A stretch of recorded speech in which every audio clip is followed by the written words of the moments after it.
చాలా అంటే చాలా రుచిగా ఎప్పుడైనా ఈ విధంగా తోటకూర కాంబినేషన్తో రెసిపీ తయారు చేసుకోండి. Hello friends, welcome to Andhra kitchen. ఈ కాంబినేషన్ రెసిపీ కోసం ముందుగానే నేను తోటకూరని శుభ్రంగా కట్ చేసుకొని పక్కన పెట్టుకున్నానండి. ముందుగానే కడిగి ఆ తర్వాతే కట్ చేశాను.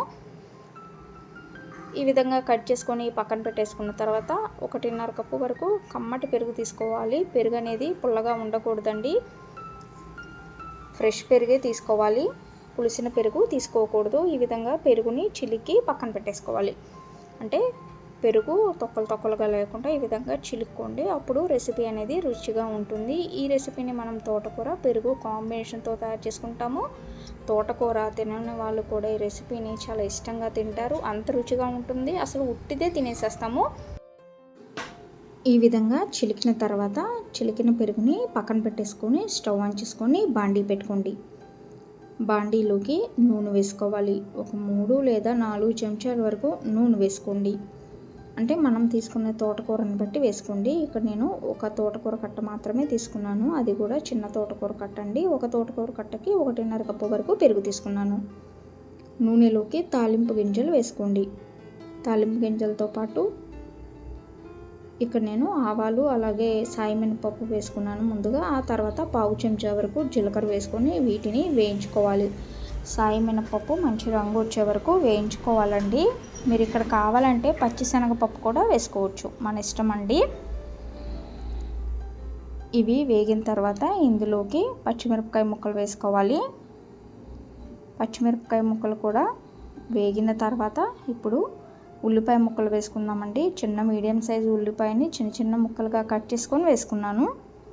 ఉల్లిపాయ ముక్కలు కూడా కొంచెం మగ్గాలి. ఉల్లిపాయ ముక్కలు మగ్గేటప్పుడే ఇందులోకి కరివేపాకు కూడా వేసుకొని ఒకసారి కలిపేసుకోండి. అలాగే ఈ రెసిపీలోకి ఒక చిన్న టమాటాని చిన్న చిన్న ముక్కలుగా కట్ చేసుకొని వేసుకోండి. టమాటా ముక్కలను కూడా మగ్గించుకోవాలండి. ఈ విధంగా టమాటా ముక్కలు మగ్గిన తర్వాత ఉప్పు వేసుకోవాలండి. ఇక్కడ నేను ఒకేసారి ఉప్పు అనేది ఇప్పుడే వేసేసుకుంటున్నాను. 1/2 చెంచా వరకు ఉప్పు వేసుకున్నాను. అంటే తోటకూరకి పెరుగుకి సరిపడా ఉప్పు కూడా ఇప్పుడే వేసేసుకున్నాను. ఉప్పు వేసుకున్న తర్వాత తోటకూర వేసేసుకుందాము.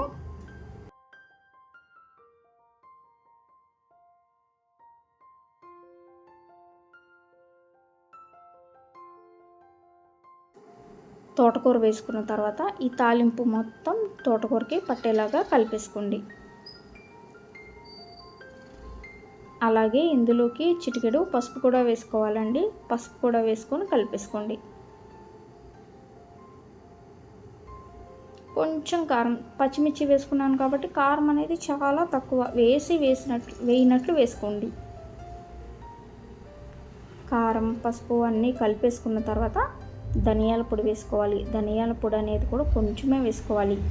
మనకి తోటకూర పెరుగు కాంబినేషన్ రుచే ఎక్కువ తెలియాలండి, కాబట్టి కొంచెమే వేసుకోవాలి. ధనియాల పొడి అనేది కూడా కొంచెం వేసుకొని కలిపేసుకోండి.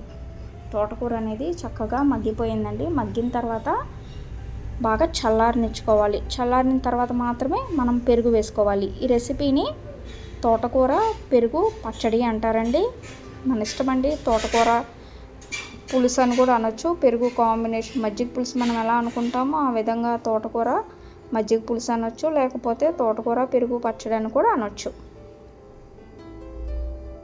ఈ విధంగా పెరుగు మొత్తం వేసుకొని కలుపుకున్న తర్వాత ఇక అన్నంలో వేసుకొని తినేయటమే. మరి మీ అందరికీ తోటకూర పెరుగు కాంబినేషన్తో తయారు చేసుకున్న ఈ రెసిపీ వీడియో నచ్చినట్లయితే ఈ రెసిపీని నిజంగా ఉట్టితే తినేస్తామండి, అంత కమ్మగా ఉంటుంది.